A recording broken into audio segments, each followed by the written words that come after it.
حضرت فاطمہ رضی اللہ تعالیٰ عنہ اپنے بابا نبی کریم صلی اللہ علیہ وآلہ وسلم سے بہت زیادہ محبت کرتی تھیں۔ ایک دفعہ آپ اپنے بابا نبی کریم صلی اللہ علیہ وآلہ وسلم کے گھر تشریف لائیں تو آپ نے پوچھا کہ بیٹی کیسے آنا ہوا؟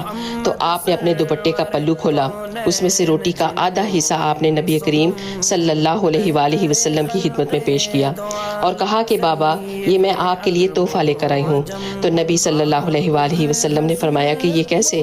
آپ فرمانے لگیں کہ حضرت علی نے کچھ کام کیا ہے اور وہ آٹا گھر لے کر آئے، میں نے ایک روٹی حسن کو، ایک روٹی حسین کو اور ایک حضرت علی نے کھائی، لیکن جب میں اپنی روٹی کھانے لگی تھی تو مجھے خیال آیا کہ شاید میرے بابا نے کچھ نہ کھایا ہوگا، تو یہ روٹی کا آدھا حصہ میں آپ کے لیے لے کر آئی ہوں، اسے قبول فرما لیجئے۔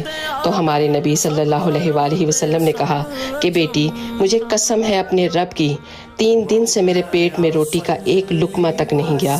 اللہ اکبر۔ اس ویڈیو